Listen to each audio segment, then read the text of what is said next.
Some moments will make you laugh. Some moments will make you smile.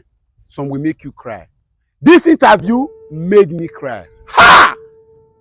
How did this happen?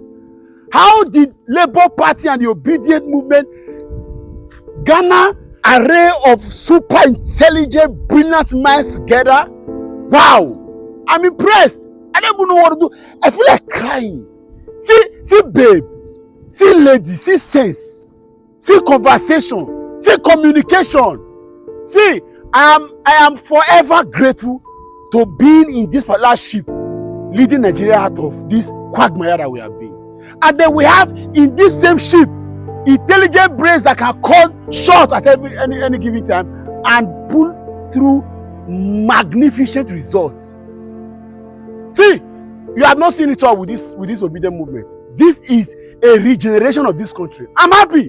Watch it at you. Just spend at least see, just take your time to watch this interview. Listen to somebody who has sense. Hear her analyze, decipher, explain, communicate. Oh Lord, ready for the sea brain. Peter Obi, you are blessed. Obedient Nigeria, you are blessed. This is what this crop of leaders are continually silenced. Putting at the Soshomole Keyamo to know Melayerano mockery to be before camera and explaining jargons, making it difficult for us to think that we don't. These are the problem why Nigerians are jackpotting traveling, because the same crop of leaders recycling themselves. They don't want to allow young people to take over. See human being. Like Mohammed, they lied here. See human being. Watch this video and share it. More than share it. Even if you are not obedient, share video. Listen to somebody talking. Live interview explaining what Tinubu and Atiku cannot do. Small guests sit down for table. The explainer, even the presenter say, "I know you." I bet more than watch, more than share. Beggy. We're now being joined by Ndi Kato, a spokesperson for the Obi Dati Presidential Campaign Council. Good to have you on Newsday. Now, thank you for having me. It's a pleasure, of course. Now, of course, Ndi, you're already aware of what's happening. We understand that to an extent that Labour Party has distanced itself from the names on that list on the Presidential Campaign Council. I'd just like to ask you details about how this election was done based on the outcome that we've seen so far. So at the end of the day, what we're trying to do in Labour Party and with the Peter Obi Campaign Council is at the bottom or at the core of campaigning is volunteerism. And what we try to do is to reflect the core of that volunteerism. We had so many people around the nation putting in their efforts. As you can see, the campaign council list is very extensive, possibly the biggest campaign council list, because it comes from all spheres of lives. Other campaign council lists, if you go back to elections prior to this, you will see that it's the same people repeating. But this is an election in which a party and a candidate is trying to do things a different way. The candidate is being carried by the people. And this campaign council list has to reflect that. We are carrying people from all over, young and old, people who have their jobs, all of that. People are actually volunteering, and this is what it is reflecting. So at the core of it, we must remember that this is a campaign council list. It's not a list that reflects how you pay people or how you get people back for the favors they have done for you or they have been at this, No, it's people who want to function, people who want to do something, people who want to make sure that this candidate wins. And at the core of it is that these particular people want a better life for Nigerians, want a better Nigeria, not necessarily that they want to get anything out of this. So this is what this means. And I think that the noise around this, the conversation around this is focused in a certain way, or is pointed in a certain way, because people are used to political cronyism. People are used to, within the system, whatever you get means that at the end of this, you're going to benefit from it. If you're part of the campaign council, or if you have this role in the campaign council, it means that at the end of the campaigns, if your candidate wins, you're expecting something personal. At the core of this campaign council, I will say again, is volunteerism. Volunteerism for what? To make sure that this candidate that Nigerians believe in, that these people believe in, gets into the seat of the presidency. And when that person gets in there, what do they want? A better Nigeria. Thank you. Now, Comrade Abayomi, excuse me for the pronunciation, seems to disagree with this and seems to disagree with the vision and the position and the stances that have been taken concerning the PCC list. What's the way forward? Because it looks like there's a bigger rift developing within the party. So the chairman of the party, Comrade Abure, has made this very clear. The party is going to is going to swear in the campaign committee, and that is what matters. At the end of the day, people will have disagreements, but I want to bring us back a bit to what I've said. At the end of the day, this is a new way of campaigning that Nigerians are not used to, and you will still have politicians who are still signed into the old way of campaigning, who think, oh, because this is happening. Look, Doyin Okupe, who is the DG, has been on this campaign from the beginning. Before people began to believe in this campaign, Doyin Okupe has been on this campaign. He has sacrificed so much for this campaign. But this is not even to reward him for the sacrifice. It's to say that we know that this man is capable. He has put together a very good team. He has done so much hard work. Why then should we cut this hard work in half and say, oh, you cannot continue simply because you do not come from a certain part of the country? Campaigns are not to reward. Campaigns are for people who can best function to get the job done. Perhaps if you get to where we are saying, oh, we want to do federal character because governments must reflect this, and painfully so because of the composition of Nigeria, you can now say, oh, maybe we do not want Doyin Okupe to be the vice president. Maybe we don't want him to be this high position or that high position because, you know, this government official must come from here or come from that. But campaigns is we need to get this man into the seat of government. We need to get Peter Obi where we need him to be to function, and that is the seat of the president. That is for Peter Obi to be president. And what a campaign should do is to look at who is best to get this job done, and that is the function, that is the main goal of this presidential campaign list, to ensure that those who can do the job, those who have been putting in their efforts, and those who have shown capacity and capability can continue to do the job going forward. I hear you on that, indeed, but at the same time, is the juice worth the squeeze is the question. If this campaign council will end up causing a lot of division within the Labour Party, is it still open to, you know, revision, or is this cast in stone and nothing can be done? I would like to say what we're calling a lot of division would be the publicity secretary disagreeing with the campaign, with the composition of the campaign council, and the chairman of the party has said otherwise. Now people can disagree. It's within the rights of people to disagree, to say, look, I have seen this and I may not like this aspect or that aspect, and at the end of the day we find a solution to that. But right now this is not what we'll call a rift or the parties tearing apart or anything. There can be disagreement. It's a list of 1,000 plus people. People are going to talk about their interests. People are going to talk about their opinions on these things. But at the end of the day, the core of this is we are doing volunteerism. A lot of people are volunteering their time and energy to make sure that Peter Obi is elected. And we must go in that line. So even the party trying to reconcile itself is going to go in that line, saying that we are looking more at how can we get the job done and less of how can we reward people for where they come from, or how can we try to reflect where people come from or where they do not come from. We are trying to get the job done. The conversation around settling this rift, in quotes, which I do not consider a rift, is that we're trying to look at how we're going to get the job done, and everybody must come to the table and talk about it, arrive at a solution. The solution generally is we need to get a job done, and this is the best person to get the job done. I hear you on that. So are you saying that it's subject to revision, or is this cast in stone? I know you need to get the job done, but from an observer's point of view, it does look like there's a bit of a rift. Of course, you're within the party. You're expected to speak well of the party. But from an observer's point of view, things don't really look so great. So are you open to revision, or is this it regarding the campaign council? What we will say, of course, this is a democracy, and the Labour Party, more than any party, is democratic. So what I'm going to say clearly is, of course, conversations are going to hold going forward.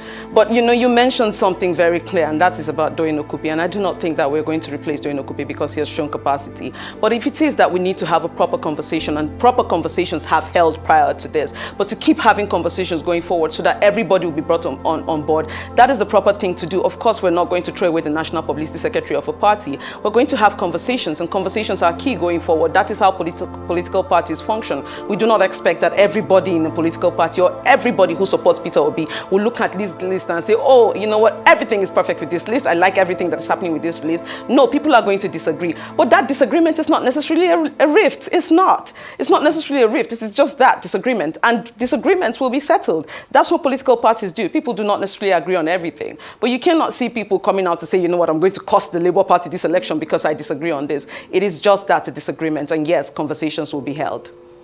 And let's look a little bit at what those conversations look like and why these particular disagreements are getting the type of momentum and publicity they are. Because if we look at the APC and the PDP, the foundation of a lot of the disputes currently happening within those organizations are based on national representation and the origin, a balance of representation with regards to, states of origins of certain key positions. And that is, of course, the argument of Comrade Abayomi. So, what does the Labour Party intend to do with regards to, I understand the federal character as you get into government, but before going into government, of course, the electorate wants to get a good idea of what the vision is, what the blueprint and the DNA of the party is. What is the party doing to address concerns about making sure that it's truly a pan-Nigerian movement? Of course, it's a pan-Nigerian movement. I'm from Kaduna State. I'm from the Northwest. If you look at even the composition of the spokespersons, we're from all over the country. People from all over the country have formed this list. And I remember clearly when we were forming this list, how we had to go back and sit down and look at everybody who had put in their effort to contribute to this campaign. Of course, you cannot take everybody, but that is why the list is so extensive. This list covers so much and then some. We have people who run their private businesses who have not even had business with politics before. But I've said, you know what, in this election, I'm going to put myself forward. We had people who are even in the military and are saying that, you know what, I'm going to put myself forward. These are all people that have been considered. Of course, you cannot satisfy everyone. That is the situation, and that is the reality with lists like this. When a list comes out, it cannot satisfy everyone. But I will say again that with respect to Labour, it is not a rift. It can be a disagreement about the list. Even on social media, I've read comments. Not everybody is happy with every aspect of the list. They're happy with some aspect. They may disagree with some aspect. But at the core of it, I would say again, it's a disagreement, it's not a rift. Other people have their party people swearing that they are going to cost them the elections. You know what, I'm not going to campaign, I'm not going to do this is not going to happen, you will lose at the end of the day. But that is not where Labour is headed. That is not where Labour is headed. Conversations will be held and these disagreements will be addressed. That which can be changed will be changed. But I do not see, taking out of this, changing any core person from their position. Again, we're looking at capacity, and I will want to reiterate this over and over again. We're looking at capacity. It doesn't matter who announced the list. It does not matter. What we're looking at is this is the capacity. This is the person that has been delivering. This is the person that can deliver the most. And that's what we're going forward with. Why we are having these kinds of conversations at the end of the day is because of how people look at campaign committees, campaign councils, campaign lists as an avenue in which, if I show this working, if I'm here, it means that when they win, we're going to get something. And that is what I'm trying to point out today, that at the core of the Obi campaign is volunteerism. There's no assurance. We've not had any conversation that, when this person enters government, I'm going to get something. I have absolutely no interest. What I would want to is, if you want to say I can do this in this position, fine. If not, I can continue with my job. People are gainfully employed. What they're trying to do is to volunteer their time and energy for something that they believe in. And at the end of the day, subjecting something that is quite different, that is completely different, I would say, from other political parties and how they function, to the nuances, to the boxes in which these other political parties function is quite unfair. This is a very, very different situation. This is volunteerism at its core. People are not benefiting personally from this. They're sacrificing their time, and the list reflects people who put themselves forward to sacrifice their time and energy to get these things done, and who are already doing these things. So it's just that. I'm so sorry to interrupt, because we do have other matters to touch on, and of course you've mentioned volunteerism. We've noted that. Thank you so much. Let's talk about the delay when it comes to the manifesto for the Labour Party. As you know, the presidential candidate has drawn some criticism regarding the delay. Though, of course, he's justified it, saying he's waiting for the positions of the Nigeria Labour Congress and the Trade Union Congress before releasing the manifesto. I'd like to ask you the status of that and how much longer we'll have to wait for this. So with respect to that, one of the things I always talk about with the candidate, His Excellency Peter Obi, is that this man is a walking manifesto. You saw his appearance in Harvard. Everywhere he goes to, he talks about these things. And again, we're subjecting him to people who do things a different way. The elections, Nigerian campaigns have come a very long way. I would even credit our candidate with bringing this election to the issues, to people actually talking about the issues. We're doing less of pageantry and more about conversations. This is because of the way Peter Obi started this campaigning on. And I'm super proud of that. Now, with respect to that, there's still working on it. It's going to come out. But when we're talking about these things with respect to the manifesto, we can't be talking about the manifesto as if Peter Obi has not come out clearly time and again to say the things that he's going to do with, when he gets into office. We can refer back to his appearance in Harvard. In his appearance in Harvard, Peter Obi listed, and he still brought it back to social media, and it's every day these conversations are happening. So even if you go back, or even if he wins this election and you go back and look, even if you don't have a document, and I'm not saying that we will not have a document, we'll definitely have a document. It is in the works. Day and night at the campaign office, people are working on this. Now, if we don't have a document at this moment, you cannot look at Peter Obi and say, I do not know what this man is about. He has laid it bare time and over again about what he's going to do when he gets into office. He's talked about what he'll do with the economy, with security, all of that. He has mentioned these things. So I think that going forward, yes, we need to have a little more patience. This is going to come out. This is not the candidate that comes out and tells you to shut up, or you know what, I don't care about your concerns.